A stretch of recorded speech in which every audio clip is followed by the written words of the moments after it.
Hello everyone, it's me JB from UniqueTutorials. Today in this video I'll show you which autofocus option to choose for product showcase while using Canon M50 or M50 Mark II camera. So without further more delay, let's begin. So right now you can see my Canon M50 Mark II. So if you're using an older Canon M50, still the tricks will remain the same. So for this video tutorial, I'm gonna use the kit lens. So if you're using a different lens on your Canon M50, still the tricks will remain the same. So firstly, just turn on your camera and just change this dial mode to the movie or video mode.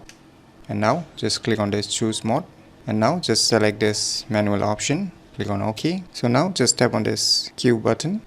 And here you can see autofocus, just tap on it, and now below you can see tons of autofocus options. The first one is the fast tracking autofocus, and next to it is a sport autofocus. Third one is the 1-point autofocus, and the fourth one is the zone autofocus. So for product showcase, I'll highly recommend to choose the last option, that is the zone autofocus. So let me show you after selecting the zone autofocus how much the autofocus gets improved. So let me bring one object. So let us try again.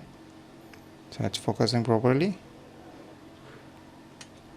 So you can see here it's progressing quite faster. As soon as you bring inside this square box, it will quickly focus, which is highly reliable if you're using a Canon M50. So for the product showcase, the zone autofocus option is the perfect choice if you're using a Canon M50 or M50 Mark II camera. So if you find this video tutorial useful, please click on the thumbs like button, and if you're new to our channel, click on the subscribe button, and lastly, thanks for watching.